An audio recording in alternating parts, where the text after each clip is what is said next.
Good morning friends. हम लोग adverbs पढ़ रहे थे और लास्ट एडवर्ब शायद मैंने आपको इसका बताया था, एडवर्ब्स ऑफ डिग्री और इंटेंसिटी। ये जो मैं आपको वर्ड लिख रहा हूँ इसके अंदर बस आपको इनको याद रखना है, इनका इस्तेमाल भी आपको आना चाहिए, है ना। बाकी इसमें कोई खास बड़ी बात नहीं है। अभी जो नेक्स्ट कैटेगरी आपकी है एडवर्ब्स की वो है रीज़न की, इफेक्ट की और कॉज की। ठीक है, ये कौन कौन से हैं? थोड़े से हैं, ज़्यादा नहीं है। जैसे आपका हेंस है। अब ये क्या पढ़ना जरूरी इसलिए है कि आपने हेंस का प्रयोग कभी किया ही नहीं सेंटेंस में। बस ये आपको अपने दिमाग में बिठाना है कि जो हम सीख रहे हैं उसको सेंटेंस में यूज़ करना बहुत ज़रूरी है। अगर मैं आपको कहूँ कि 20 ईयर्स हेंस और समझना है तो फिर आप इंग्लिश पढ़ने का मतलब क्या हुआ? ठीक है, तो इसका प्रयोग हमको आना चाहिए हेंस का। ठीक है, हेंस आपका एक एडवर्ब है। अगर मैं आपको कहूँ 20 ईयर्स हेंस, इसके दो तरह से प्रयोग होते हैं। 20 ईयर्स हेंस का होता है 20 ईयर्स, ठीक है ना, आपका बिगनिंग फ्रॉम दिस टाइम, यानी आज से 20 साल के बाद। ये बात की बात है, मतलब फ्यूचर की। 20 years hence India will become a fully developed country.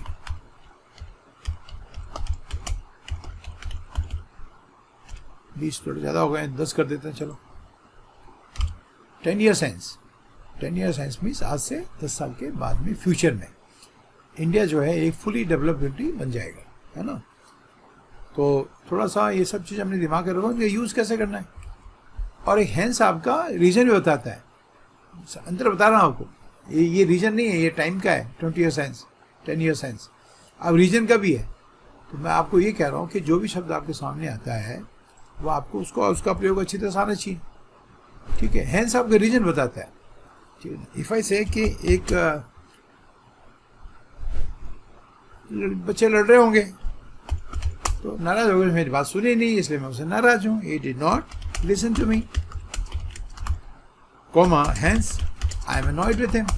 अभी कारण बता रहे हैं। तो मेरी आदत है कि मैं आपको हेंस ऐसा नहीं कि एडवर्ब पढ़ा रहा हूँ तो एडवर्ब के प्रयोग बताऊँ। वो टाइम का भी है, ये हेंस आ गया। जैसे हेंस है ये एग्जैक्टली वैसे वैसे देयरफॉर भी है, ये भी एडवर्ब है। इसी सेंटेंस में he did not listen to me hence I am annoyed with him, यहाँ पर चाहो तो हेंस की जगह आप देयरफॉर लगा सकते हो। उसने मेरी बात सुनी नहीं, therefore I am annoyed with him। ठीक है, देयरफॉर से वो शुरू होगा नहीं, ठीक है ना आपका। तो आपने इसको अच्छी तरह से यूज करना है। ठीक है, देयरफॉर का भी नाम बना दो आपके इसी तरह से आपको, है ना, कि उसने गवर्नमेंट फंड का एम्बेजल किया और उसे उसको नौकरी से निकाल दिया गया। ये एम्बेजल गवर्नमेंट फंड्स। अब जो बार बार शब्दों को इस्तेमाल करने सब क्लियर हो जाए। मैंने 20 बार आपको करा रखा है एम्बेजल मतलब क्या होता है। एम्बेजल का अर्थ होता है सरकारी पैसे का गवर्न करना। ये एम्बेजल गवर्नमेंट फंड्स, ठीक है, फंड्स कहना, हाँ, and was therefore dismissed। dismissed means removed from the job। Simple ही होते हैं, ज़्यादा उसके मुश्किल होते नहीं हैं। जैसे ये वर्ड आपका कॉन्सिक्वेंटली, तो ये वर्ड भी आपका इफेक्ट बताता है कॉन्सिक्वेंटली, ठीक है ना। कोई आदमी का था, किसी आदमी ने कोई अपराध किया तो ही वॉज कन्विक्टेड। ये मैंने वर्ड आपको कई बार करा रखा है। ठीक है, आपका कोई आदमी अगर कन्विक्ट हो जाता है तो उसका दोष साबित हो जाता है। He was convicted and consequently, उसके बाद उसके उपरांत and consequently was sentence to life imprisonment. इसका अर्थ हो गया उसका दोष साबित हो गया और उसके बाद में उसको लाइफ इम्प्रिजनमेंट की सजा मिल गई, है ना, आपका जीवन पर्यंत जेल में रहने की सजा मिल गई। इम्प्रिजनमेंट आपका नाउन है सजा के लिए। इसी तरह से आपका 10 है। 10 का अर्थ ही सेम ऐसे देयरफॉर जैसी है। 10 मीन्स इसलिए, हिंदी में इसको कहते हैं अपन इसलिए 10। ठीक है, ये मैंने क्लास में कवर कराया है, शायद सेंटेंस यही दिया है कि उसने मेरी ज़िंदगी बचाई, सेव माई लाइफ तो कोई आपकी ज़िंदगी बचाए और आपके शहर का हो, जान पहचान हो जाएगी, दोस्त भी बन जाएंगे. He saved my life. और इसके इफेक्ट क्या हुआ? Thus we became very good friends. उसके बाद में बहुत अच्छे दोस्त बन गए हम, है ना. तो ये ऐसा कुछ नहीं है. आपको सो है, 10 है, हैंस है, देन है, देयरफॉर है, लिमिटेड ही है, ज़्यादा नहीं है. सो का सो भी ऐसी रिजल्ट बताता है. सो सोज रिजल्ट. सो के और भी प्रयोग हैं, ठीक है, लेकिन शो आपका रिजल्ट भी शो करता है. और सो और दैट का भी आपका जोड़ा है, ठीक है. रिजल्ट भी शो करता है. एक लड़का कह रहा है pass the test, so I am happy. ये कंजक्शन का भी काम करता है और ये एडवर्ब भी है. एक ही दो, बाकी इसमें कुछ नहीं. बाकी आप अपने आप ही बना सकते हो. THEN. देन समय का भी है और आपके कॉन्सिक्वेंस का या रिजल्ट का भी, इफेक्ट का भी है. He disobeyed my orders and then I punished him. इसका रिजल्ट हो गया. और इसलिए मैंने, देन का अर्थ यहाँ पर लगभग इसलिए ही है, या देन का मतलब उसके बाद में होता है, और उसके बाद में फिर मैंने उसको सजा दे दी, उसे मेरा हुक्म नहीं माना. तो सिंपल यही है, ठीक है. एडवर्ब के खात्मे की तरफ जा रहे हैं अपन. नेक्स्ट होगा एडवर्ब्स ऑफ इंट्रोगेशन. ये 3-4 एक एडवर्ब हैं WH फैमिली के, तो इनको अपन कहते हैं एडवर्ब्स ऑफ इंट्रोगेशन, है ना. इनसे हम सवाल बनाते हैं. कौन कौन से हैं? इसमें आपका हाउ है ना, आपका वाई है, 4 ही हैं ये. टाइम के लिए व्हेन है, जगह के लिए वेयर है. आप इसे अगर आप सवाल बनाते हो तो इनको कहेंगे एडवर्ब्स ऑफ इंट्रोगेशन. ये प्रोनाउन भी है, वो अलग बात है. इंट्रोगेटिव प्रोनाउन भी है WH फैमिली शब्द, ठीक है. अब इनके खूब सारे प्रयोग करो, इसमें तो कोई दिक्कत होनी नहीं चाहिए आपको. हाउ का प्रयोग अपन, हाउ का जो प्रयोग करते हैं अपन, वो मेथड के लिए, वे के लिए करते हैं. The way, asking for the way, ठीक है ना. किसी भी टेंस में हो, अगर आपने कहा how did you solve the sum, in which way did you solve the sum, या आप मेथड पूछ रहे हो, what method did you use to solve the sum. ये हाउ का प्रयोग हो गया, ठीक है.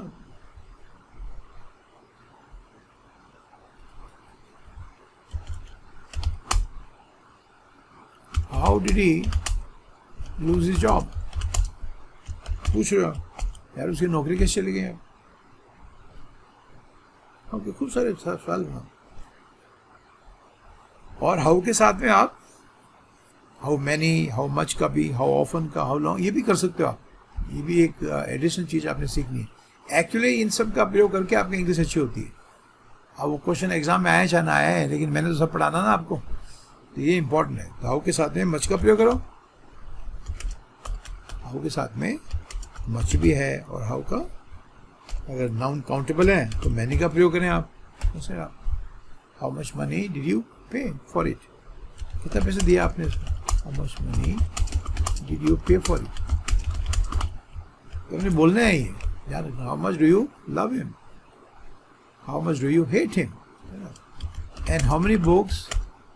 अगर नाउन काउंटेबल है, मनी इनकाउंटेबल है, माथे में मच लगाओ.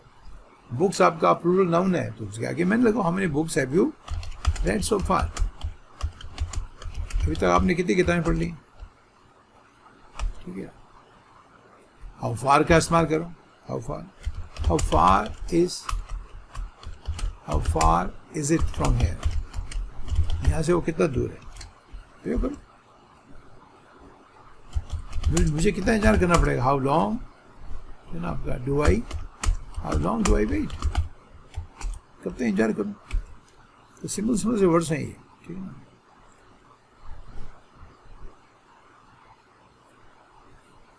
इसमें वाई भी शामिल है, ऊपर लिखा ना वाई भी है. तो वाई रीजन के लिए होता है, वाई आस्क फॉर रीजन, ये रीजन भी पूछते हो आप वाई का।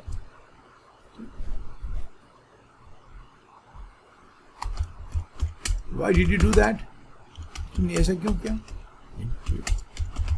वाई डिड यू, क्या हो गया रे, Y did you do that, क्या हो गया, डबल डबल, तो तुमने ऐसा क्यों किया, भाई रीजन पूछने के लिए आप, why did you come late, why did you not talk to him, reason पूछ रहे हो, पास्ट में वाई डिड यू नॉट, फिर उससे बात क्यों नहीं की। देखो बच्चों, अगर इंग्लिश ठीक करनी होती है तो जो टीचर बताता है, कितने एग्जाम्पल देगा टीचर, तो उसको आपने और बनाने हैं अपने मन का प्रयोग करके, है ना, और जो ना किसी भी टेंस में, एक जगह में उसको इनवाइट नहीं करते, तो क्यों उसको इनवाइट क्यों नहीं करेगा, why will you not invite him. तो खूब सारे सेंटेंस बनाओ, मेरे कहने वाली ये है, ठीक है। और अगर आपको याद हो तो मैंने एक बार वाई का एक बहुत बढ़िया प्रयोग आपको दिया था, मेरे ख्याल से नॉन फिनाइट वर्ब के साथ में, कि वाई नॉट का प्रयोग के साथ में अब तुम भूल जाते हो, तो उसका तो बंदोबस्त आप लोगों को करना पड़ेगा यार, है ना। तो वाई नॉट के बाद में अक्सर अपन वर्ब की बेस फॉर्म इस्तेमाल करते हैं, ठीक है। वाई नॉट वेट हियर, इसका सेंटेंस का कंस्ट्रक्शन थोड़ा अलग टाइप का होता है, ये भी आपको आना चाहिए। अब टीचर कैसे रिवाइज करते हैं, कहीं आ गया वाई का, तो आपको वाई का भी, इसका भी मैंने आपको यहाँ पर बता दिया, ये मैंने कहाँ पढ़ाया था आपको, नॉन फिनाइट वर्ब्स में, ठीक है ना आप। और इसमें वेट क्या है, तो वेट आपकी नॉन फिनाइट वर्ब है, ये आपका कैसा इन्फिनेटिव है, बेयर इन्फिनेटिव है, ये मैंने बताया था ना आपको, ठीक है। और जरूर नहीं आपका वाई नॉट का हो, वाई से भी हो सकता है, वाई पे मोर, और क्यों दे भाई, वाई पे एक्स्ट्रा मोर, जो भी कहना चाहो बोल दो, वाई पे एक्स्ट्रा, ठीक है ना। वेर सिंपल है, उससे ज्यादा बताने, एक में सेंटेंस लिख देता हूँ, बाकी अपने आप बनाओ आप, ठीक है। आप where did you spend your holidays, तुमने अपनी छुट्टियां कहाँ बिताई, एक दे रहा हूँ इसका, क्योंकि बहुत आसान है ना, ये हो गए सारे आप। तो ये थे आपके इंट्रोगेटिव प्रोनाउंस कहते हैं। अब मैं एक इंपॉर्टेंट चीज बताने जा रहा हूँ बच्चों, इनको अपन कहते हैं, वैसे मैंने जिक्र पहले भी किया है इसका, इसको कहते हैं सेंटेंस एडवर्ब्स। ये सेंटेंस के शुरुआत में लगते हैं, सेंटेंस के शुरुआत में इनका प्रयोग किया जाता है, और ये पूरे सेंटेंस को मॉडिफाई करते हैं, पूरे सेंटेंस को मॉडिफाई करते हैं।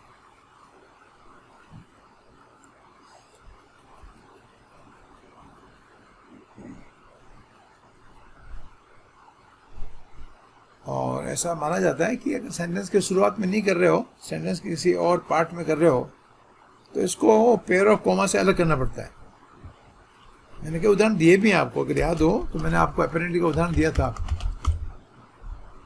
और सेंटेंस एडवर्ब्स बहुत बढ़िया चीज है। अपेरेंटली है ना आपको, ही हॉबनॉब विद द क्रिमिनल्स। अब आप ये कह रहे हो कि क्रिमिनल्स, अपना बिल्कुल क्लियर है कि he associated himself with the criminals. If you hobnob with criminals, you hobnob with, तो अच्छे सेंस में इस्तेमाल नहीं होता है, तो ना इसका अर्थ होता है to associate yourself with somebody. ठीक, किसके साथ मिलकर गलत काम करना, गलत काम करने के लिए मिलना, करना नहीं होता काम, इसका ध्यान रखना। हाँ ठीक है।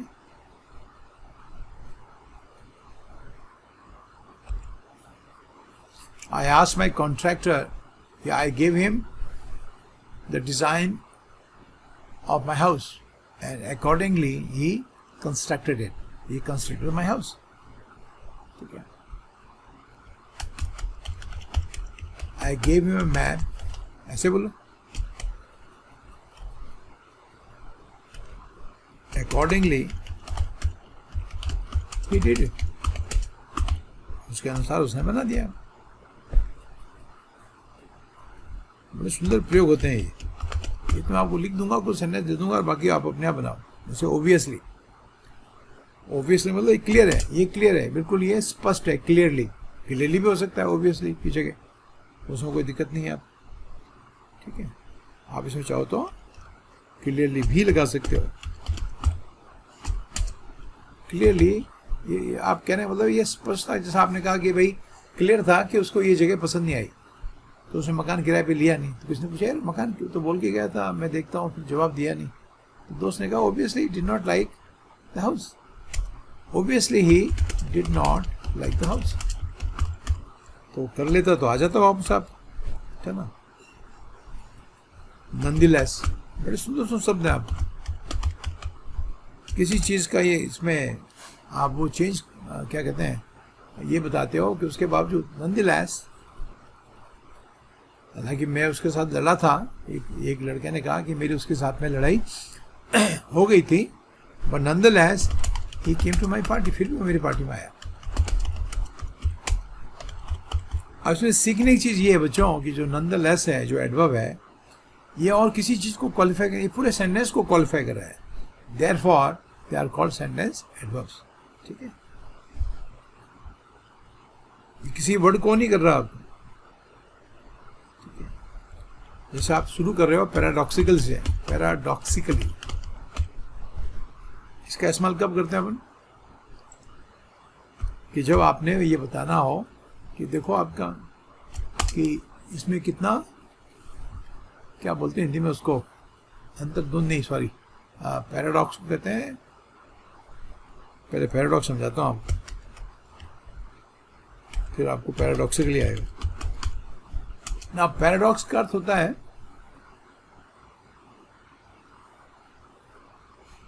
कि मैंने आपको कई बार उदाहरण भी दिए हैं इसके, कि एक आदमी बंदूक खरीद रहा है तो किसी ने पूछा why are you buying a gun, तो उसने जवाब दिया I am buying a gun for peace. कभी कभी ऐसा करना पड़ता है, पड़ोस के पास में गन है तो मेरे में गन खरीद लूंगा, उसको पता लग जाए इसको गन है, तो वो गन का इस्तेमाल मेरे पे नहीं करेगा और मैं मेरी गन का इस्तेमाल उस पर नहीं करूँगा, शांति रहेगी। That's right. तो ये पैराडॉक्स है।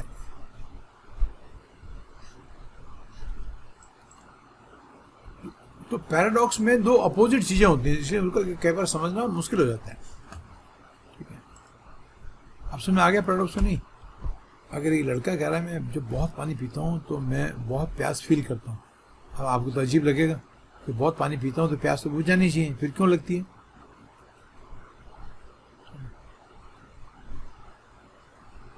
अब मैं इसका आपको एडवाइस देता हूँ आप देखो उल्टी बात है, एक्चुअली इसमें तो अपोजिट चीजें हैं, इसलिए कई बार उनको समझना मुश्किल हो जाता है। Paradoxically a hot cup of T cools me down. अगर आप ये कह रहे हो तो कोई कहेगा यार ये अजीब आदमी है। Hot cup of T, hot and cool हो गए ना अपोजिट चीजें, तो इनको समझना थोड़ा सा मुश्किल हो जाता है। ऐसे एक लड़के ने अपनी फैमिली के सबसे बड़ी दुश्मन के साथ शादी कर ली। हो सकता है उसका पर्पस कुछ और हो, मैं इसको ठीक कर दूंगा और फिर इसकी मेरी फैमिली के साथ में दुश्मनी खत्म हो जाएगी, लेकिन बात तो पैराडॉक्सिकल है, ठीक है। पैराडॉक्स नाउन होता है, पैराडॉक्सिकल आपका एडजेक्टिव होता है। इसको आप ऐसे भी कह सकते हो आप बेफाई से, पहले इसको लिख देता हूँ। Paradoxically he married a girl who was inimical to his family. उसने ऐसी लड़की शादी की जिसका उसकी फैमिली के प्रति दुश्मनी का भाव था, उसके साथ में उसकी दुश्मनी थी, ठीक है। और इसका एडजेक्टिव होता है बच्चों पैराडॉक्सिकल, है ना। ये एडवर्ब नहीं है ना, ये आपका एडजेक्टिव पैराडॉक्सिकल। इसको ऐसे इस्तेमाल करो, it was paradoxical, it was paradoxical. आगे दैट का क्लॉज लगा दो, सेम लगा दैट ही मैरिड, बाकी सेम प्रयोग आना चाहिए। आई होप कि आपको समझ आ गया। इसलिए कह रहा हूँ कि जितने ज़्यादा शब्दों को आप सीखोगे, अभी एडवर्ब सीखो तो एडवर्ब में आएंगे ना, कहीं और तो आएंगे नहीं। पैराडॉक्सिकली कहाँ आएगा मुझे बताओ आपको। तो अगर कहीं आपके फिलअप में हमको दे दें कोई, क्योंकि आगे जो बात है, तो यहाँ इसके अलावा कुछ आएगा नहीं आप, तो ये आपने सीखना है। तो आई होप कि पैराडॉक्स समझ आ गया ना बच्चों। India is making a nuclear bomb for peace in the region. तो पैराडॉक्स ये है, पीस के लिए तो आपको फंक्शंस कराने चाहिए, बात कर रहा हूँ आप, ठीक है। तो दो अपोजिट चीज़ें हों, और इसलिए कई बार पैराडॉक्स समझ में नहीं आता है। जब थोड़ा नज़दीक से देखोगे तब आपको समझ आएगा। अभी कैसे समझ आएगा? Hot cup of T cools me down. गर्म चाय पीने से मेरे को ठंडक महसूस होती है, सबको तो नहीं होती हो वैसे, उसको होती है, तो वो अलग बात है, क्या ना। आई होप कि इट इज क्लियर। सेम है आयरॉनिकली। आयरॉनिकली में विसंगति होती है, आयरनी। एक तो आयरनी का मतलब व्यंग भी होता है, व्यंग्यात्मक रूप से, ऐसे भी कह सकते हो आप, कोई दिक्कत की बात नहीं है। आयरनी के अंदर विसंगति का मतलब हो गया, मैं समझाता हूं अभी आपको। आयरनी के अर्थ भी समझिए आप, वो ताकि आपको अंतर समझ सको कि पैराडॉक्स में और आयरनी में क्या फर्क है, ठीक है। अब सेम प्रयोग है, इसका एडजेक्टिव बनता है आयरॉनिकल। आयरनी आपका नाउन है, आयरॉनिकली आपका एडवर्ब है। आयरनी आपका नाउन है, आयरॉनिकल आपका एडजेक्टिव है। थोड़ा सा उदाहरण देकर समझाता हूं कि दोनों के मीनिंग एक जैसे भी लगते हैं और अलग भी हैं। कैसे, समझो। हिंदी में आयरनी को विडंबना भी कहते हैं। विडंबना समझते हो? भाग्य की विडंबना। ये भाग्य की विडंबना मानी जाएगी, आयरनी मानी जाएगी कि एक लड़का है जो जो जो नशे का आदी है ना, और उसके पापा डी एडिक्शन सेंटर के इंचार्ज हैं। Are getting point? लड़का क्या है, सन क्या है, ड्रग एडिक्ट है ना, आपको उसको नशे की लत लगी हुई है। और उसका पापा क्या है, तो उसके फादर जो है आपका, ये इंचार्ज है, इंचार्ज को हाइफिनेट कर सकते हो, in charge of de addiction centre.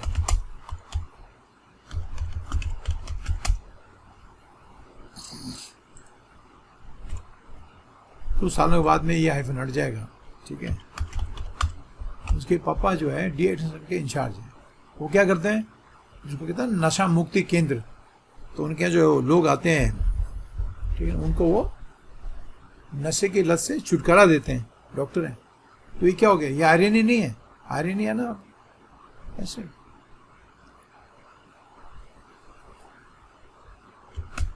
तो अगर आपने आयरोनिकली का अपने सेंटेंस बनाना हो, तो वो एक्चुअली जो एडवर्ब है पूरे सेंटेंस को क्वालिफाई करेगा, है ना।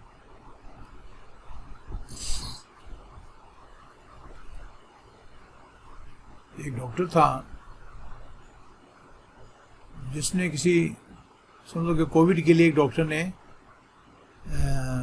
वैक्सीन बना दी और हजारों लोगों की जान उसने बचा दी। But he ironically he died of corona. तो ये भी विडंबना है कि उसने दुनिया को बचाया इस महामारी से, एक शानदार वैक्सीन बनाई, दवाई बनाई उसने। ऐसा हुआ नहीं है, लेकिन सेंटेंस तो बना ही सकते हैं, ठीक है। तो ये ध्यान रखना, इसके बैकग्राउंड की स्टोरी लिख के उसमें आएगी नहीं है। मैं अभी सेंटेंस जो बना रहा हूँ उसमें ये स्टोरी नहीं आएगी, ये आपने समझना। Ironically he died of corona. तो भाग्य की विडंबना देखो, उसकी मौत कोरोना से हुई। और उससे पहले क्या बोला मैंने, और विडंबना कैसी, किस बात की, कि उसने वैक्सीन बनाई और दवाई बनाई जिससे हजारों लोग ठीक हुए। अब कैसे मर गया, ऊपर वाले के हाथ में, क्या कर सकते हो आप। तो उसमें सब लिखा ना बच्चों, ये खूब तुम लोग खुद भी बनाओ इनको। बाकी मैं हर एक का आपको सेंटेंस नहीं दे सकता। ऐसे करेंगे तो कोर्स आपका 10 साल में पूरा नहीं होगा, ठीक है। होपफुली, सॉरी इसमें देखो क्या लिख दी मैंने, ठीक है, होपफुली से सेंटेंस बनाओ, hopefully he will recover soon. मैं कितने सेंटेंस बनाऊंगा, ठीक है, एलिशिएटली, तथाकथित रूप से, कॉमा लगाओ और सेंटेंस बनाओ, ठीक है, हाउ एवर से, ये सेंटेंस क्वालिफायर्स है। फ्रैंकली, तो फ्रैंकली से सेंटेंस शुरू करोगे तो उसका अर्थ है कि मैं क्लियरली कह रहा हूं बिना लाग लपेट के, frankly I do not like that man, हो गया सर, तो कोई बड़ी बात नहीं है आप, ठीक है, बड़े सुंदर है ये, कुछ दे रहा हूं, वो एडवर्ब भी कुछ ना कुछ आप अपने इस्तेमाल करते हो इंटरेस्टिंगली, और ये प्रयोग करते हो इंटरेस्टिंग का सेंटेंस शुरुआत में, तो सेंस क्या बनता है, ये बहुत ही रोचक था, ठीक है, अपना सही रहा, आप उसमें गए पार्टी में और interestingly all the guest took part in the function, तो फंक्शन था, सबने भाग लिया उसमें, डांस भी किया, सबने गाना भी गाया आपका, समथिंग लाइक दैट। पॉसिबली सुनने शुरू करो, मेरे को सुनो और उसके नकल करके घर में बनाना, और जब पॉसिबली सुनने शुरू करते हो तो उसका सेंस होता है कि ये पॉसिबल है, ऐसा पॉसिबल है, ये पॉसिबल हुआ, ठीक है। एक आदमी बीमार था, डॉक्टर पहुंच गया, तो आप यही कहोगे, वैसे उम्मीद तो नहीं थी डॉक्टर पहुंचने की, लेकिन कहानी की ना पूरी वो समझ आनी चाहिए, तो आपने कहा पॉसिबली, मतलब ये संभव है कि शायद डॉक्टर टाइम पे पहुंच गया होगा, और उस समय उसके पास में वो जो दवाइयाँ थी वो वहाँ पर काम आ गए हों, इसलिए आदमी बच गया, तो आप क्या कहोगे, possibly comma the doctor reach there in time and he had the required medicine. समझ आया? नहीं तो आप फिर प्रश्न हो जाओगे, पॉसिबली का मेरे को प्रयोग नहीं आता है, ये तो बहुत सिंपल वर्ड है, और इसलिए मैं आपको दे भी रहा हूँ पॉसिबली, और कहानी जो मैंने बताया उसका ध्यान रखना पूरी, है ना, कि कोई आदमी मरना सुनता, he was on death bed, और डॉक्टर को बुलाया गया, और डॉक्टर ने काफ़ी दूर से आना था, लोगों को लग रहा था कि तब तक तो इसकी जान निकल जाएगी, तो डॉक्टर आ भी रहा है तो उसके पास पता नहीं दवाएं हैं या नहीं है अब, लेकिन आदमी बच गया, आदमी बच गया, उसके बाद में आप सेंटेंस कह रहे, पॉसिबली आप नहीं थे वहाँ, लेकिन किसी को थ्रू आपको ये जानकारी मिली, the doctor reach there in time, ठीक है, and he had the required medicine.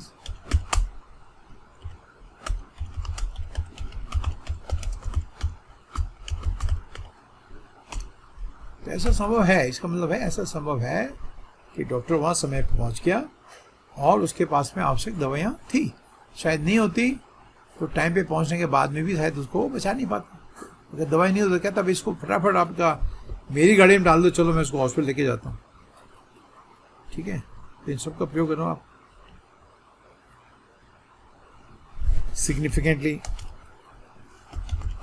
चलो इसका संदेश देता हूँ, लास्ट है ये, ठीक है ना, मतलब जब आप कहते हो सिग्निफिकेंट, इसका अर्थ होता है कि मैं जो बात कह रहा हूँ वो बहुत ही महत्वपूर्ण है, वैसे सिग्निफिकेंटली। कोरिया और वियतनाम भी ने भी किया यार, है ना, हम लोग ही मारे जा रहे हैं। Significantly Korea was able to, सबको पता है ना, वहाँ पर डेथ रेट बहुत कम है, significantly Korea was able to, अपने आप ही कम है लेकिन, ठीक है, लेकिन उस देश इन्होंने तो उसमें काबू भी किया, इतने केस भी उनके यहाँ नहीं है, तो कंट्रोल कोरोना, ये महत्वपूर्ण है कि कोरोना उसके अपना उसने कंट्रोल किया उसको।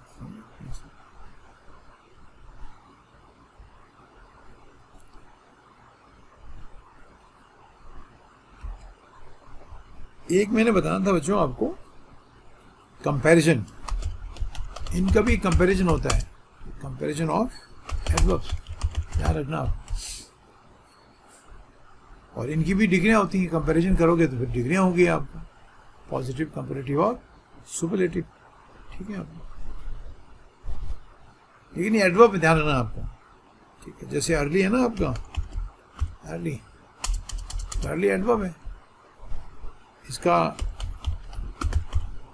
कंप्यूटर डिग्री अर्लियर है और ये आपका अर्लीस्ट हो गया। तो इसमें ज़्यादा मैं टाइम ख़राब नहीं करूँगा, सिंपल है। जैसे एडजेक्टिव हो सकते हैं वैसे इनकी भी डिग्री है, ध्यान रखना आप। तो उसमें कोई चीज़ें ऐसी होंगी जो डाउटफुल होंगी तो मैं आपको बता दूंगा। इसका एक उदाहरण देता हूँ। इफ़ आई से ही केम अर्लियर, और ऐसे नहीं बनाने भी सीखने आपने। ही केम अर्लियर देन आई डिड, ऐसे नहीं कहना ही केम अर्लियर देन आई केम। शब्दों को रिपीट नहीं करना है ना आपका, ये इलिप्टिकल सेंटेंसेस कहलाते हैं, ठीक है। और इसमें डिटेल लगाया कि सेंटेंस आपका पास्ट टेंस में, मेन क्लॉज में जो वर्ब है वो आपकी सिंपल पास्ट किया ना, ही केम, इसमें मुझे डिड लगाया। अगर आपने ये कहना हो कि वो मेरे से जल्दी आता है तो फिर इसको ऐसा लगाओ, he comes earlier than I do. और कोई लड़की है देन शी डज, इसे बनाने आना चाहिए आप। और बहुत सारे एडवर्ब ऐसे हैं, ठीक है, जिसमें आपको एडवर्ब के साथ में एडवर्ब लगाना पड़ेगा। जैसे मैं आपको बताता हूँ आपको, ही वर्क्स लेस सिंसियरली। अब सिंसियरली भी एडवर्ब है और लेस भी एडवर्ब है, ठीक है। और लेस आपकी लिटिल की कंपेरेटिव डिग्री है। He works less sincerely than I do. तो आप कह रहे हो कि ये मेरे से कम जो है ईमानदारी से, ईमानदारी का मतलब सच्चाई से, मेहनत से। सिंसियर आदमी का मतलब होता है जो आदमी मेहनत करता है, सिंसियरली काम करता है, दिखाव के लिए काम नहीं करता है। He works less sincerely than I do. मैं काम कर रहा हूँ, बॉस ने फाइल दी है तो वाकई में फाइल निकालता हूँ। ये एक फाइल को लेके बैठा रहता है, काम ही नहीं करता, है ना। ये सब चीज़ें आपने सीखनी है बच्चों, फटाफट, ठीक है। तो इनको ध्यान रखना आपका। और इसमें एक महत्वपूर्ण चीज़ आपको बतानी थी मैंने, ये तो आपने नोट करना है एग्जाम में, ये बहुत इंपॉर्टेंट है। इसकी सुपर डिग्री में जो आप मोस्ट का प्रयोग करते हो तो उसके साथ में द नहीं लगता है, ये लिख लेना कहीं, नेवर यूज द। इसलिए आपने कभी पढ़ा भी होगा कई जगह मोस्ट के आगे द नहीं लगता है, क्योंकि यहाँ पर आपको मोस्ट का जो प्रयोग है वो एडवर्ब के लिए किया जा रहा है, ठीक है। अगर वो एडजेक्टिव लिए होगा तो द लगाना पड़ेगा, आप ये भी ध्यान रखना। ये तो क्योंकि कॉमन नियम है, never use the before most, ठीक है, when used with an adverb. मैं आपको उदाहरण दूंगा आप, और एडजेक्टिव का उदाहरण भी देता हूँ, कहाँ लगाना है वो भी देता हूँ। तो कई चीज़ें ऐसी होती हैं बच्चों कि वो उसका आपने ध्यान रखना पड़ेगा, ठीक है।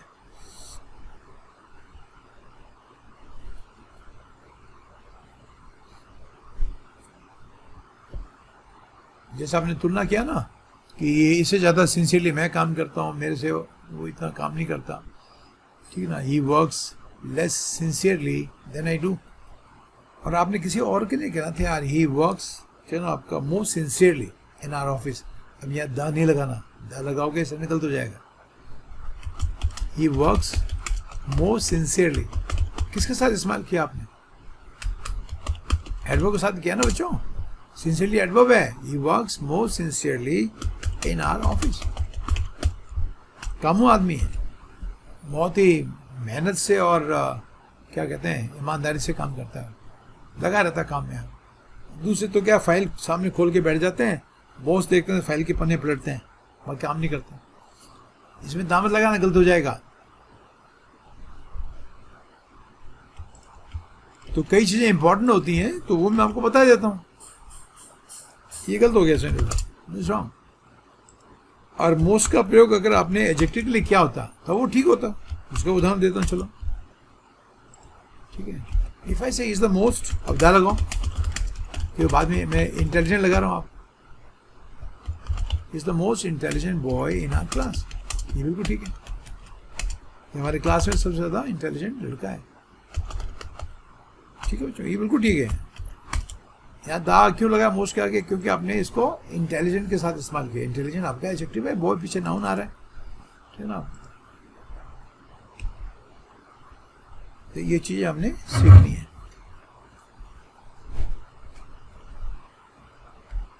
आपने अपनी माँ की बुराई की, क्या my mother cooks worst, the worst नहीं, डोंट यूज द हेयर, ठीक है। मेरी मम्मी सबसे खराब खाना बनाती है, ठीक है। तो ये आपने सीख लिया आपको, ठीक है। एक मैंने आपको नो नॉट और नो या नो नॉट जो भी है उसका अंतर बताना था, ठीक है। नो नॉट दोनों एडवर्ब है, नो आपका डिटरमिनर भी है, लेकिन देखो अगर वो वर्ब के साथ में आ रहा है तो फिर नो आपका एडवर्ब हो जाएगा। नो तो एडवर्ब भी है,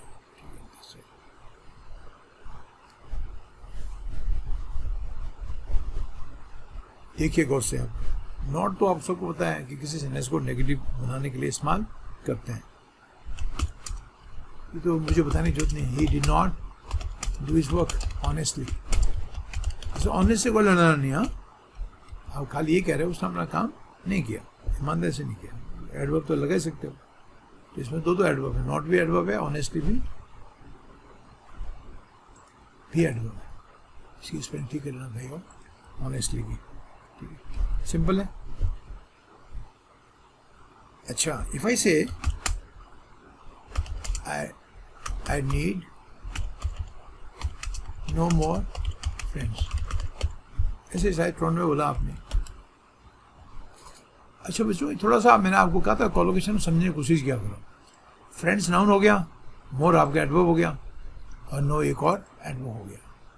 तो ये नो जो है यहाँ पर आपका एडवर्ब का काम कर रहा है, और मोर को अगर एडजेक्टिव समझ लो तो वो भी समझ लो पहले आप, एक ही बात दोनों है, ठीक है। तो ये नो हो गया एडवर्ब, मोर हो गया एडजेक्टिव, और फ्रेंड्स हो गया noun. I need no more friends, he said no, he said. तो नो वर्ब को क्वालिफाई करा है इसलिए आपका, और नो वर्ब को क्वालिफाई करा है इसलिए एडवर्ब है। और नो का प्रयोग अगर आप किसी नाउन के पहले करते हो तो वो डिटरमिनर का काम करता है, ठीक है आपका। If I say no man can do it, ये सब चीज़ समझने की होती हैं, बोलने की होती है, मुंह पे चढ़ाने की होती है, पढ़ने की नहीं होती है। ये पढ़ना नहीं है, ये समझाना आप, ये आपकी जबान पे चढ़ा रहना चाहिए, ठीक है ना। No man can do it, इसमें नो आपका एडजेक्टिव है, एडवर्ब नहीं है, ठीक है ना, क्योंकि एडवर्ब है, सॉरी आपका डिटरमिनर है, तो डिटरमिनर नाउन के आगे आते ना, इसलिए। एक मैंने आपको अंतर बताना था आपको, ठीक है। इसमें कोई आपको डाउट नहीं होना चाहिए। सेल्डम का होता है, सेल्डम का बता चुका हूँ आपको। अब इसका एक पार्ट है वो नेक्स्ट में आपको बना दूंगा, वो है आपका इन्वर्जन ऑफ ऑक्सिलरी का, जो मैंने अभी करा ना आपको, ये बचा हुआ है इन्वर्जन ऑफ ऑक्सिलरी। तो एडवर्ब का पार्ट यही, थोड़ा सा हिंट दे देता हूँ इन्वर्जन से क्या मतलब होता है। वैसे मैंने बताया भी आपको, इन्वर्जन का मैंने अर्थ बताया था आपको, using a helping verb, using a helping verb before subject. Generally कहाँ आती है, इनवर्ट से बना, इनवर्ट का उल्टा करना होता है।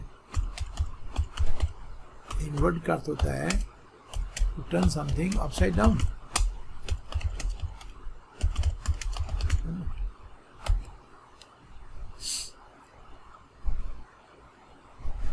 तो जनरली हेल्पिंग वर्ब सब्जेक्ट के बाद में आती हैं, लेकिन कई सेंटेंस में अपन जो है हेल्पिंग वर्ब को सब्जेक्ट से पहले लगाते हैं, तो इसको अपन कहते हैं inversion of auxiliary, using helping verb before a subject. ये ज़्यादातर कुछ नेगेटिव सेंस देने वाले या प्योरली नेगेटिव एडवर्ब के साथ में होता है।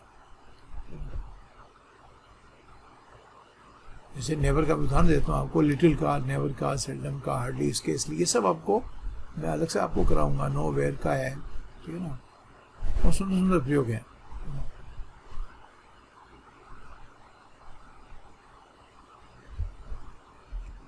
कौन सा दूँ, एक एग्जाम्पल दूंगा मैं भी आप, जो हार्डली का देता हूँ। हार्डली आपका एडवर्ब ध्यान रखो, आपका हार्डली आपका नेगेटिव है, और हार्डली का सिनोनिम होता है स्केर्सली, स्केर्सली। अगर मैं आपको कहूँ ये हार्डली अर्न्स एनीथिंग, तो इसका मीनिंग हो जाता है बच्चों कि does not earn anything, he does not earn anything, ये ऑलमोस्ट अर्न्स नथिंग इसका मीनिंग होता है ऑलमोस्ट अर्न्स नथिंग, ठीक है।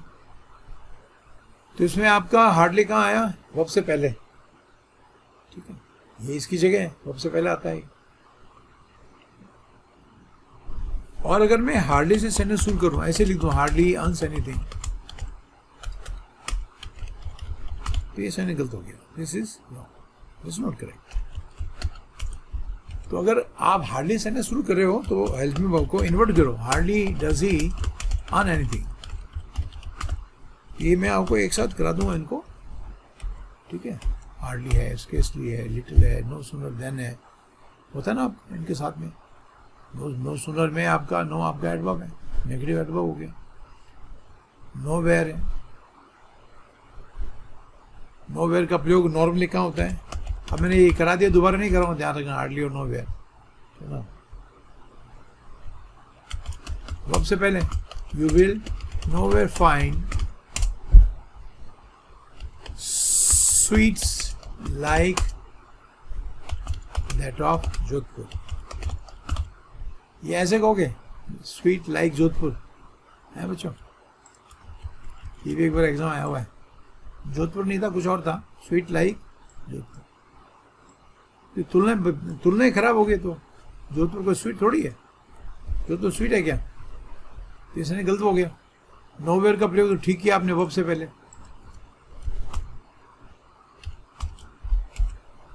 ठीक है। तो ठीक करने क्या करोगे, ये बोलोगे आप, you will nowhere find sweets like that of Jodhpur. बात समझ आ गया।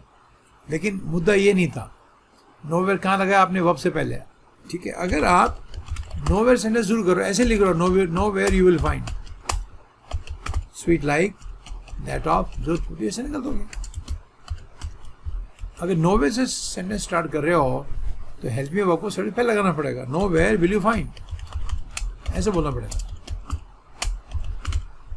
Nowhere will you find sweets like that of Jodhpur. तो इनको अपन कहते हैं इन्वर्जन ऑफ ऑक्सिलरी, जो मैं अलग से एक बना के आपको कर दूंगा, ठीक है। और फिर इसके साथ ही एडवर्ब चैप्टर खत्म हो जाएगा आपका। Then I will take